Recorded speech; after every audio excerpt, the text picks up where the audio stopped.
ஓம் சத்குரு சாய்நாதாய நமோ நமக. எனது முதன்மை பேரரசன் மதிப்புக்கினிய ஆதித்ய குருஜி ஐயா அவர்களுக்கு குரு வணக்கம். உலகம் முழுக்க பரவியிருக்கின்ற தமிழ் உறவுகள் அனைவருக்கும் மதுரை ஜோட சாய் செல்வத்தின் இனிய வணக்கங்கள். வாழ்க பல்லாண்டு. இன்னைக்கு நம்ம பார்க்க போற பதிவு, இதுக்கு முன்னாடி இன்னைக்கு அரசு வேலை தரும் ராகுன்னு போட்டிருந்தேன். சுபத்துவ ராகு, இது கடின ராகு, கெடுபலனை சொல்லிட்டேன். கெடுபலனை அதிகப்படுத்தும் ராகுன்னு சொன்னேன். அது ஒரு வீடியோவை போட்டுருவாங்க. ராகு தசை பத்தி 12 லக்கணங்கள் ஏகப்பட்ட வீடியோக்கள் போடலாம். அவ்வளவு நான் பார்த்த அனுபவங்கள்ல வர்ற வீடியோக்கள், பார்த்து பலன் சொன்ன வீடியோக்கள், அதுதான் நான் இன்னமும் நிறைய வீடியோக்கள் கொடுக்க போறேன். என்னுடைய அஸ்ட்ரோ சாய் செல்வம் அப்படிங்கிற யூடியூப் சேனல்ல சப்ஸ்கிரைப் பண்ணுங்க, லைக் பண்ணுங்க, ஷேர் பண்ணுங்க. கல்வி, வேலை வாய்ப்புகள், திருமணம், 2ஆம் திருமணம், வெளிநாட்டு பயணம், எவ்வளவு சம்பாதிப்பார், வேலையா தொழிலா, நோய் நொடி இருந்தா எப்ப தேரும், கடன் இருந்தா எப்ப தேரும், இப்படிப்பட்ட வீடியோக்கள் கிரக சுபத்துவ பாவத்துவ ஜூட்சுமோல் அடிப்படையாக கொடுத்துருக்கேன். பார்த்து பயன்பெறுங்கள். உங்களுக்கு தனிப்பட்ட முறையில் எந்த பலன் வேண்டுமானாலும், ராகுதசை சம்பந்தப்பட்ட பலன் வேண்டுமானாலும், வயசுக்கு தகுந்தவாறு உங்களுக்கு, உங்க பிள்ளைகளுக்கு, உங்கள் பேர குழந்தைகளுக்கு திரையக்கூடிய இந்த வாட்ஸ்அப் நம்பருக்கு 90 80 57 13 70 இந்த நம்பருக்கு வாட்ஸ்அப் மூலம் ஆன்லைன்ல பார்த்துக்கலாம். கிரக விளக்கத்தோட பலன்களை அற்புதமாக தெரிந்து கொள்ளும். கிரக விளக்கம் எதுக்கு சொல்லணும்? ஜோதிடத்தில் அறவர நம்பிக்கை, ஜோதிடத்தில் நம்பிக்கை இல்லாத கூட வருவாங்க. அவங்களுக்கு ஜோதிடம் உண்மைங்கிறத, ஜாதகத்தில் துருவ கணிதத்தை விட்டு நடுவாள தசாபுத்தி, கெடுதலான அமைப்பு உள்ள தசாபுத்தி வரும்போது சிரமப்பட்டீங்க, எதன் வாயிலாக சிரமப்பட்டீங்க விளக்கிட்டோம்னா அப்படியே உட்காந்துருவாங்க. இதுதான் உண்மை. ஜோதிடத்தை புரிய வச்சு அப்புறம் பண்ண சொல்றதா என்னுடைய பாணி. குருநாதருடைய அட்வைஸும் அதுதான். அப்பதான் ஜோதிடம் வாழும், நமக்கு வருமானம் வரும், பேர் கிடைக்கும், புகழ் கிடைக்கும். இப்ப சொல்ல போற கான்செப்ட் வந்து செவ்வாய் சனி தோஷத்தை பெரிதாக்கும் ராகு. இதில் பல வீடியோக்கள் போடலாம். ஒரு வார்த்தை பதில் இல்லை அப்படின்னு உணர்ற ஜோதிடர், ஜோதிட ஆர்வலருக்கும் அனுதினமும் 24 மணி நேரமும் சோதிட சிந்தனைகள் வந்துகிட்டே இருக்கும். இதுதான் உணர்ந்த விஷயம். செவ்வாய் சனி சம்பந்தப்பட்டாங்க. செவ்வாயுடைய தொடர்பையும் சனியுடைய தொடர்பையும் தனித்தனியா பெற்ற ராகு செய்யற கொடுமையை காட்டிலும், செவ்வாயும் சனியும் பார்த்துக்கிட்டு நேருக்கு நேர பார்க்கலாம், 4க்கு 10 பார்க்கலாம், சனி மட்டும் செவ்வாயை பார்க்கலாம், சனி மட்டும் தான் செவ்வாயை பார்க்க முடியும் 3ஆம் பார்வையா. இப்படிதான் 3 விதமா பார்க்கலாம். அப்ப செவ்வாய் சனி சம்பந்தப்பட்டு அவங்க சம்பந்தப்பட்ட இடங்கள் எப்படி இருக்கு, சுபத்துவ பாவத்துவம் அளவீடுகள், அதான் அந்த அந்த சம்பந்தத்தை ராகு தொடர்பு பெற்றுச்சுன்னா, தொடர்பு என்ன பார்த்தாலும் சரி, இந்த பார்த்துக்கிட்ட உங்களுடைய வீட்டுல ஏதாவது ஒரு வீட்டுல இருந்தாலும் அந்த பலன் நடக்கும். எப்ப நடக்கும்? அந்த சனி தசையோ செவ்வாய் புத்தியோ, சனி தசையோ செவ்வாய் தசையோ ராகு புத்தி வரும் பொழுது நடக்கும். செவ்வாய் புத்தியோ ராகு அந்தரம் வரும்போது நடக்கும். சனி புத்தி ராகு அந்தரம் வரும்போது நிச்சயம் நடக்கும். அந்த பலன் அந்த கிரகங்களுடைய தொடர்புகளுக்கு தகுந்தவாறு, ஜாதகத்தின் வலுவுக்கு தகுந்தவாறு இருக்கும். தாங்குறாரா, ஜாதகம் நல்லா இருக்கும், லக்கணம் நல்லா இருக்குன்னு அர்த்தம். இப்படி பல விதங்களையும் ஆராய்ச்சி பண்ணும்போது பலன்கள் கடகடன்னு வருவாங்க. இதை விளக்க போறேன். இப்ப செவ்வாய் சனி பத்தி சொன்னேன். செவ்வாய் உச்சமா இருக்காரு, சுபர் தொடர்பு இல்லை. சுபர் தொடர்பு இருந்தால் பிரயோஜனம். செவ்வாய் கடினமா இருக்காரு, 4ஆம் பார்வையா சனியை பார்க்கிறாரு. பரிவர்த்தனை வேற, நல்லா கவனிங்க. செவ்வாயுடைய சனி வீட்டுல செவ்வாயும் செவ்வாய் வீட்டுல சனியும் இருக்காங்க, பாத்துக்கிறாங்க. செவ்வாய் 4ஆம் பார்வையும் சனியுடைய 4ஆம் பார்வை டிகிரி வயசை கரெக்டா வச்சுக்கிறங்க ஒரு விதம். இப்படி இருந்து சனியுடைய வீட்டுல ராகு இருக்காரு, சுப தொடர்பு இல்லை. அதே நேரத்துல இந்த செவ்வாய் கிட்ட கூட டிகிரி வயசா வரலாம். சரியா? அப்ப ராகு தசை கடினமான பலனை செய்ய போகுதுன்னு அர்த்தம். சரி, இதை தாங்குவாரா? லக்கணத்துல குரு, 8ஆம் அதிபதி, 8க்கு 6ல புதன் இங்க இருக்காரு. லக்கணம் வலிமை, லக்கணாதிபதி உச்சம். அப்ப லக்கணாதிபதியே சனி செவ்வாய் பக்கத்துல ஒரு தடுமாற வைக்கிறாரு. அந்த ராகு பலன்களை கடுமையாக்குது. லக்கணத்துல குரு இருக்கு, புதனும் இருக்கு, ஓரளவு தாங்குவார் அப்படின்னு சொல்லிடலாம். இந்த ராகு தசை வரப்போகுது, கடுமையான பலன் இருக்கும். இதுல மாற்று கருத்தே இல்லை, கடுமையா இருக்கும். இதெல்லாம் ஜாதகம் பார்த்து நான் கேட்ட விஷயங்கள். சரி, செவ்வாய் சனி தொடர்புபட்ட ராகு வருது, இவருக்கு சாத்தியமா? சிம்ம ராசி, உத்தர நட்சத்திரத்துல பிறந்திருக்காரு வச்சுக்கோங்க. சூரியன் சந்திரன் செவ்வாய் ராகு வரும்ல. அதே மாதிரி பூரத்துல பிறந்திருக்காரா, சுக்கிரன் சூரியன் சந்திரன் செவ்வாய் ராகு வரும். வயசுக்கு அந்த தசப இருப்புகளுக்கு தகுந்தவாறு இவருக்கு அந்த வயசுல வரும்ல.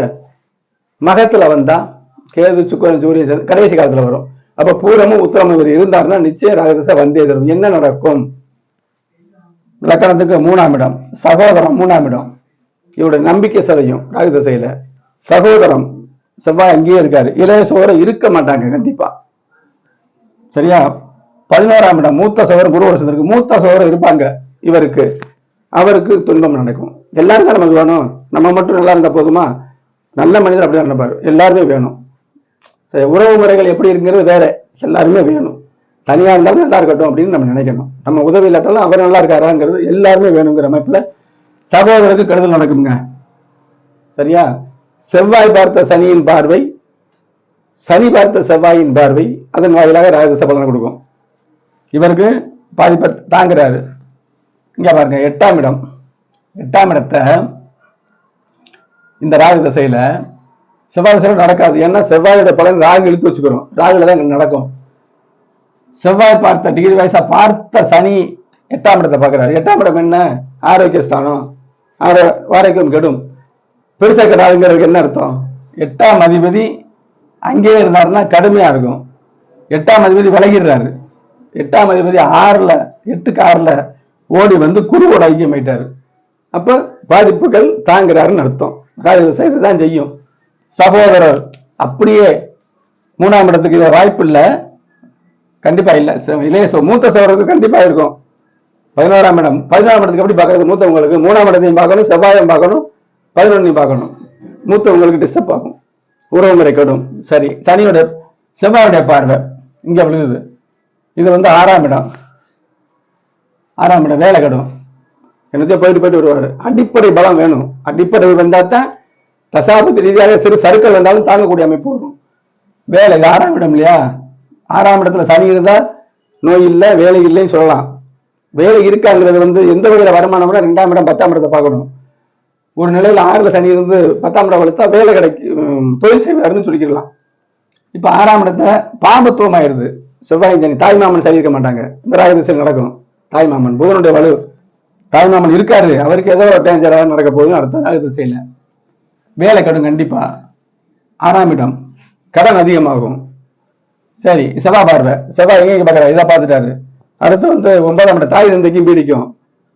அது சூரிய சந்திரனுடைய வலுவை பொறுத்து பார்க்கணும். சூரியன் ஓரளவு இருக்காரு, தாங்குவாரு. சரியா? இங்க ஒளிச்சந்திரன் இருக்கு, கேது இருக்காரு, சூரியனும் நல்ல அமைப்புல இருக்காரு, தாங்குவாங்க. ஆனா தாய் தந்தை கெடுதல் நடக்கும். 9ஆம் இடம் தாய் தந்தை 2 பேருக்குமே செவ்வாயுடைய பார்வை. அடுத்து தந்தையார். இப்ப தாயின் தந்தை சொல்றேன், யாருக்கு அதிகமா இருக்கும்? சந்திரன் கேதுவோட சேர்ந்து இங்க செவ்வாயோட 8ஆம் பார்வை வாங்குறாரு. சரியா? அப்ப தந்தைக்கு தான் இந்த கூடுதல் அந்த ராகு பெருசாக்கும். தந்தைக்கு, தாய்க்கு குரு பார்வை இருக்கு, தந்தைக்கு இல்லை.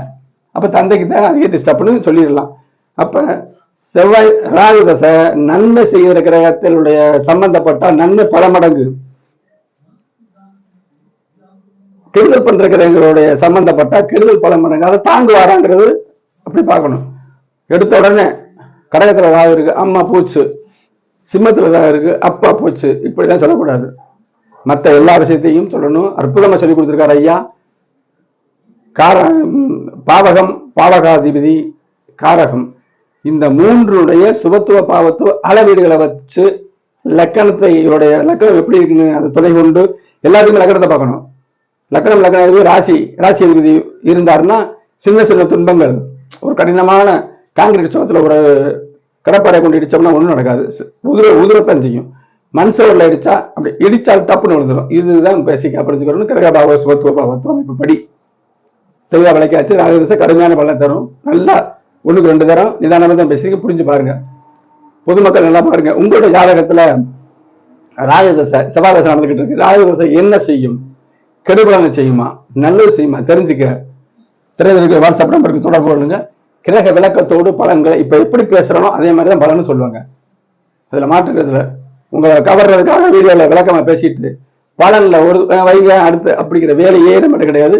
என்னை பார்க்கக்கூடிய உள்ளூர் நண்பர்கள், வெளியூர் நண்பர்கள், வெளிநாட்டில் உள்ளவ அறிவார்கள், பொய் இல்லை. கண்டிப்பா நம்ம அடுத்து ஒரு பயனுள்ள வீடியோக்களை சந்திப்போம். நன்றி, வணக்கம்.